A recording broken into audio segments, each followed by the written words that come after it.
Happy Contact Day. It's a big day for the rising junior class of 2025, and I'm going to tell you why. You are Locked On College Basketball, part of the Locked On Podcast Network. Your team every day. Hey there, welcome into the Locked On College Basketball Podcast, the only daily national college hoop show out there. Yes, all year round, even this summer. I'm your host, Isaac Shade, and I want to thank you for making us your first listen or first watch every single day. Today's episode is brought to you by our friends at Birddogs. Go to birddogs.com/lockedoncollege, and when you enter promo code LOCKEDONCollege, they're going to throw in a free custom Birddogs Yeti-style tumbler with every order. A quick note as we get into the show today, dropping into our Locked On College basketball feed, it might even already be in there right now as you are checking things out, is the Locked On NBA Mock Draft 6-episode series going to be right in there for you. If you want it, it's there. If you don't, just ignore it. It's only going to be on audio, though. So if you're watching on YouTube, you're going to have to go to the audio version of the show to get that. Now, on today's show, on our regular show today, the numbers are in for the NBA Finals viewership. Specifically, I want to talk about Game 5, and things look good for our little sport of college basketball. And some good news for Baylor that literally just broke moments ago before I started recording this. In fact, I had to delay a little bit to update the plan for today's show. And so want to get you always the latest stuff when Andy and I can do that for you. And that's happening today. But before we get there, I want to start with the fact that it is Contact Day. That's what I always call it, June 15th. Now, the reason for this is because this is a big day every year in college basketball. Now, I recorded this episode on Wednesday night before it turned to Thursday. Well, not before it turned to Thursday, so that I could be in the spirit of the day. I actually stayed up past midnight to record this so that I'm actually recording it on June 15th. I'm a man of the people. I'm here for you, and we're doing it. So I want to make sure we're all up to speed on why today is a big day in college basketball. So it's a recruiting thing that's part of the NCAA timeline of contact. So today is the day when college coaches can officially make direct contact with the class of 2025, the class that will be juniors in high school this upcoming season. There are ways that they can have already been in contact, but this is now the first time that coaches can reach out directly to a recruit. So what is it that's now allowable? Let me give you the timeline of a couple things, explain a couple things, and then I want to share with you some of the most important names to know in the class of 2025 in case you haven't already been dialed in on that, which there's no reason for you to be already unless you're just a junkie. But that's why Andy and I are here, is to share all that with you. So here's what's allowable now specific to men's basketball. It's different for different sports. So as of today, Thursday, June 15th, coaches can now correspond, private message, phone call, whatever they want to do to recruits or parents, initiated by coaches. And I specify that because it has already been allowable for a recruit to initiate contact. And so just, no matter the date, a student athlete can always initiate that. What about visits? What is the timeline for visits while we're talking about all this? Great question. Unofficial visits can start August 1st leading into your sophomore year. So they could have already taken those last school year. But official visits cannot start until August 1st of right as you start your junior year. So this class that just now is able to, like, literally, I kid you not, it is 12:30 my time, Central Time. As I'm talking to you, coaches are calling recruits right now, DMing, texting, FaceTiming right now. It happens at midnight, 12:01, whatever it is, on the 15th. But that's happening right now. But then August 1st, ahead of their junior year, is when these student athletes can start taking official visits. Now, why do these timelines exist? Just very briefly, let me read to you from the NCAA quote. Recruiting calendars help promote the well-being of prospective student athletes and coaches and ensure competitive equity by defining certain time periods in which recruiting may or may not occur in a particular sport. End quote. So that's why the NCAA has done that. Now, you might be wondering to yourself, now hang on, Shade. I have been hearing about all sorts of coaches already offering scholarships to rising juniors, to the class of 2025. How on earth can coaches offer prior to this date? Well, that's because there is no legislation from the NCAA on when a coach can make a verbal offer. The thing is that there might have already been contact. It's just that prior to today, all that has had to be set up through some sort of third party. Maybe the athlete's high school coach or AAU coach will make the connection on behalf of the player. Like coaches who might be at EYBL or something, college coaches sitting by the high school coach or talking to the AAU coach of a player. There's conversation going on, and they can kind of foster and facilitate it that way. Then the recruit could call the coach, and the coach could make an offer. So that's why you already see some of those happening. But yes, absolutely. Now, with coaches able to do the direct contact, it is on like Donkey Kong. They're going to get after it. And sometimes these calls will end in offers. Sometimes it's just kind of an initial conversation if there hasn't been one, a get to know you, any of these kind of things. You may, I think I've said on the show, you may or may not be aware, I also host Locked On North Carolina Tar Heels for our network. And the Tar Heels recently got a reclassification from Elliot Cadeau, who was supposed to be a rising senior this year. Anyway, was talking with his mom on Wednesday, and she shared with me some of the things that they went through last year and what it's been like. And I mean, it is nonstop. It's ongoing. In fact, I'm going to talk about some of that on today's Locked On Tar Heels. So if you're interested in more, I'm going to go a little bit more in depth on that show.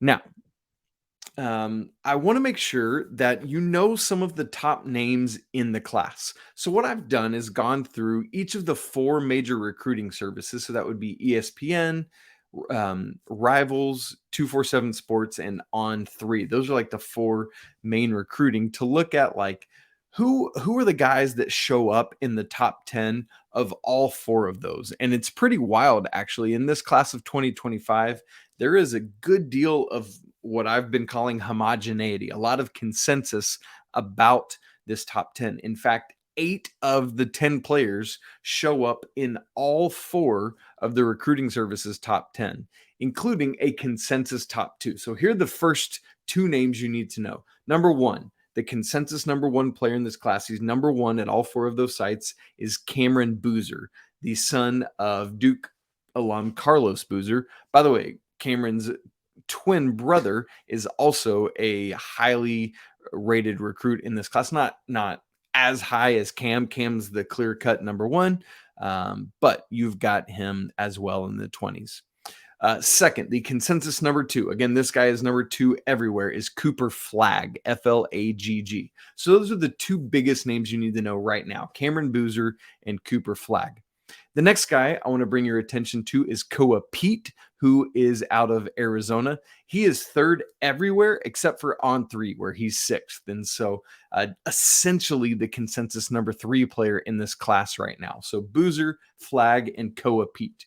And then 5 other players that show up in all 4 top 10s are Meleek Thomas, Meleek, whose highest ranking is 3, Darryn Peterson, whose highest ranking is 4, Bryson Tiller, whose highest ranking is 4, Jalen Haralson, whose highest ranking is 5, and Isiah Harwell, whose highest ranking also is 5.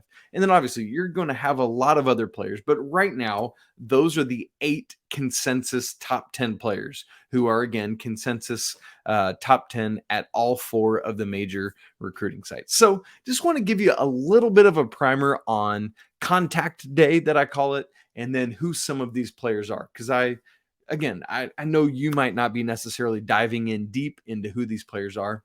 That's why we're here for you. Now, coming up in just a minute, the numbers, the viewing numbers from NBA Finals Game 5 have come out. And I got to tell you, reports of college basketball being dead are very premature. I'll tell you why in just a second. But first, this episode of Locked on College Basketball, it's brought to you by our friends at Birddogs. I don't know how else to say it to you, so I'm just going to keep it really simple. Birddog shorts and pants, they just make you look good. For example, the Birddog stretch khaki shorts are designed to fit slimmer through your thigh and leg and give you a truly sculpted look, which I need a lot of help with. These shorts do like the exact same thing as Lululemon, but they fit way better. Here's part of how Birddogs has gone about this. They've invented cloud knit fabric that looks just like khaki, but it stretches to give you a slimmer fit and doing so without having to sacrifice movement. And probably my favorite thing, because I hate stinky smells, especially in the summer, is that Birddogs uses an anti-stink, sweat-wicking fabric that keeps you cool and dry all day long. And you know you need that this summer. So go check out these Birddogs. Go to birddogs.com/lockedoncollege. And when you enter promo code LOCKEDONCollege, you're going to get a free Yeti-style tumbler emblazoned with the Birddogs logo with your order.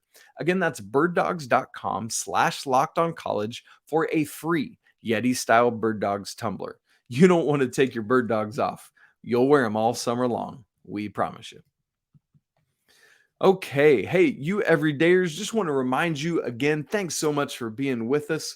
We're about to drop in the NBA draft, mock draft for Locked On. Yours truly was part of that. It was an exciting thing to get to do with some of the great other talents as part of the Locked On network. Make sure you check it out when it drops in to our feed. Okay, one of the narratives you always hear that I want to debunk today, right now, is that NBA is the thing, the end all be all catch all, and college basketball is just trying to hang on for dear life, and our little measly sport can't survive. Well, for a while, the TV numbers at least have told a different story. And guess what, friends? It's true again this year. I went and looked at the TV viewership number, both for the national championship game and for the final game of the NBA Finals, Game 5. So per ShowBuzzDaily.com and at Sports TV Ratings was tweeting about this, the NBA Finals Game 5 between the Heat and Nuggets took in 13.084 million. Is kind of the number there, 13.084. That's just ever so slightly higher than Game 5 of last year's finals between the Celtics and the Warriors, which was 13.03. And then last year's Game 6 averaged 13.99. So a little bit higher. So keep that in mind. Game 5, 13.084 million was the average there. Now, college basketball, NCAA tournament final. I've already told you it's higher. It's not by much, but it is higher. And keep in mind, this is Connecticut, UConn, and San Diego State. So it's not like the prior year where we had a super blue bloody Final Four with Duke, Carolina, Kansas, and Villanova.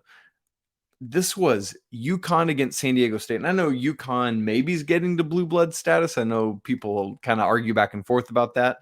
We probably need to have that conversation on this show. But I say that to say it's not like it's the sexiest NCAA championship final or NCAA championship ever.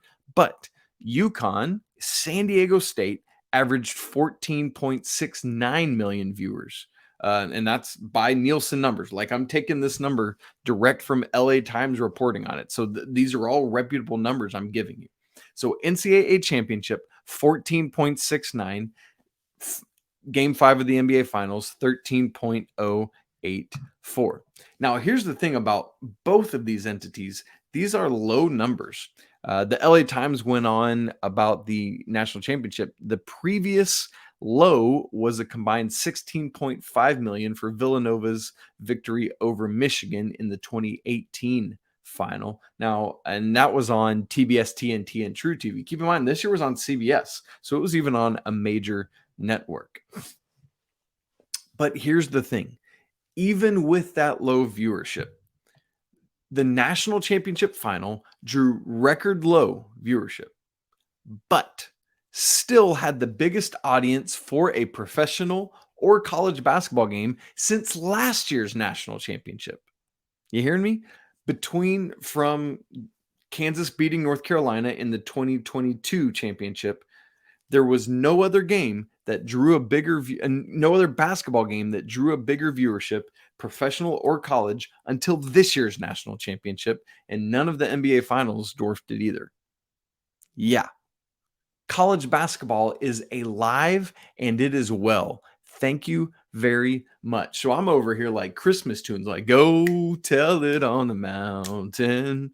College basketball is better than you are. You know what I'm saying? Like, y'all, please help us defend college basketball. It's doing well. It's doing better viewership than the NBA finals. We're getting guys sticking around. NIL is helping with that. There's just great brands of college basketball. The parity's growing. I just want to continue to be a champion, to be someone who supports and advocates for our sport. Would you help us do that? Like when you talk to people, don't get on the college basketball is dead bandwagon. Get on the like college basketball is doing it, man, and you need to come be part of it too. So I hope that you just have as much love and passion for the sport of college basketball as Andy and I do. And I just get geeked about this stuff because I think it's so cool that college basketball can do these things. Speaking of guys coming back to basketball, turns out Baylor is actually going to have one, I count them, one starter back after all next season. We'll talk about that in just a second. Okay, friends, Jalen Bridges is coming back to Baylor. I can hear the screams of excitement coming from Waco, Texas right now, coming back for his senior year. He announced this on social media on Wednesday night, literally, again, minutes before I started recording. And I was like, listen, I got to get this in Thursday's show. Got to give the people the news about Baylor because that's what we're here for, man, is to bring you the latest and greatest. Now, with Bridges, it was sort of a weird timeline. You know, we've got the different approaches. Some guys are just like, hey, I'm coming back. Some will think about transferring, maybe come back. Some will enter the NBA draft and be like, and stay in. Some will come back to school. Some will enter the NBA draft and the transfer portal, come out of the, all of these possibilities. With my man Bridges, he was in the NBA draft. He pulled out, but similar to what we've been talking about with Antonio Reeves from Kentucky, didn't immediately say, but I'm coming back to Baylor. Nor was it, but I'm transferring to another college. No, reportedly, according to Jeff Goodman, it was like, I might transfer and play in Australia for the NBL. Like that's where we were at with this thing. But then, as we've just said, ultimately now we know, announced on Wednesday night that he is indeed returning for his senior year to Waco, Texas. So for those of you who might not have been up on Baylor basketball last year, let me catch you up to speed on Jalen Bridges. He's a 6'7", 220 power forward, transferred in from West Virginia, has played just 1 year at Baylor. This would be his second. And here's the thing. I said he now becomes the only starter coming back for the Bears. He started all 34 games for Baylor last year. He and Flo Thamba, by the way, were the only two to do so. Not Adam Flagler, not LJ Cryer, not Keontae George. None of those three dudes started all 34 of Baylor's games. But Jalen Bridges did. This is a big deal to get him back. I'm going to keep saying that. Bridges, was the fourth leading scorer for Scott Drew's Baylor Bears, behind, yeah, you guessed it, only that three-headed backcourt of Flagler, George, and Cryer scored higher than did Bridges last year. He had 10.3 points per game, 50.6% field goal shooting. Now, for just like a standard back to the basket power forward, that might seem a little lowish, but this is a true stretch forward who's going to get out and shoot some. To that end, shot 32.4% from three last year. Not great, not ideal. He did have a year at West Virginia where he shot 40%. And so I think the truth is probably somewhere in the middle for Jalen Bridges. And that's what, like, if I'm Scott Drew and Coach Alvin Brooks, our guy who's been on our show before, I'm hoping for like 35%. If we can get you there on 3-4 attempts a game, I can live with that from my 4 spot, right? Yeah, absolutely. Bridges shoots well from the free throw line, 77.8%, brings in 5.6 rebounds a game, does a little bit with other stuff too, 1 assist, just shy of a steal a game, 0.9, and 1 block a game. So there's so much that Bridges brings back just in terms of stat line. So him coming back is a big deal. I told you that's going to be the refrain. But it's not just about the stat line. It's also about, I know he's not a Baylor lifer, but he is a guy that was in this program last year, that was a starter all of last year. And that is experience that you cannot overvalue. Like if it's somebody who's in and part of your program and gets what you're trying to do, that is an invaluable person to have back. Not only this, when we start looking inside the numbers for the Big 12, Bridges projects as the 3rd highest in adjusted efficiency for all Big 12 players this upcoming season. That is great. Like you probably, like I wouldn't have guessed that, but per the resourcenexus.com, that is true. Behind only Hunter Dickinson, who's coming to Kansas. And then interestingly, behind number 2, Jesse Edwards, who transferred from Syracuse to West Virginia. So again, Jalen Bridges, big deal. And again, Baylor would have lost their entire starting lineup if he wasn't coming back. So this is great. Here's another thing. When you think about that 3-headed backcourt, you think, oh, they were the dudes, right? Like they would have been the most efficient and effective offensive players for Baylor last year. For Adam Flagler, yes, he was. He was Baylor's number 1 most effective offensive player last season. But number 2 in offensive rating was not LJ Cryer. It was not Keontae George. Definitely wasn't Flo Thamba. It was Jalen Bridges. This is a big deal. Now, Baylor's getting other guys back too. And I look now with him coming back, I look at this starting lineup and I start to wrap my head around it a little more. And I'm going to have to look at where Baylor's going to be for me in my Big 12 hierarchy, because, hopefully Jonathan Chama was back fully healthy, and that's your starting front court. You get Langston Love, you get Caleb Lohner back.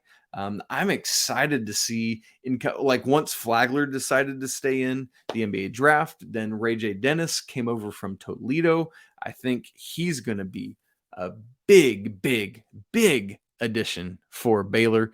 Jaden Nunn comes over from VCU. Not to mention, you've got a really elite guy in Jacoby Walter coming in, another part of that backcourt, Miro Little as well. So that backcourt, it should be really fun again. There's going to be competition for starting spots and playing time. I know it's not some of the names that we've known for Baylor the past couple of years, but be ready, because Scott Drew's going to have this thing ready to go. I think the team was a little bit disappointed in their performance in the NCAA tournament last year, and really curious to see what they do in what's going to be a new look Big 12 this year, with some of those teams coming in from the AAC, notably Houston. And so it's going to be a lot of fun to watch. Friends, thanks so much for tuning in to today's episode of Locked On College Basketball. I'll be right back here with you tomorrow and cannot wait to do that. If we have any big news on Contact Day, contacts, we'll have some of that for you. But if not, we've got some other great content that I've already got lined up. If you would, go leave us a review on Apple Podcasts or anywhere else you can leave reviews. 5 stars, great comments about why you love the show. If you would, subscribe, smash the like button, and leave comments. If you'd like to have more conversation with me, you can see my Twitter handle for those of you watching. It's just at Isaac Shade. Would love to have more conversation with you. Shoot me a DM. As always, apologies to the lawyer family. Go Wildcats, and until tomorrow, peace.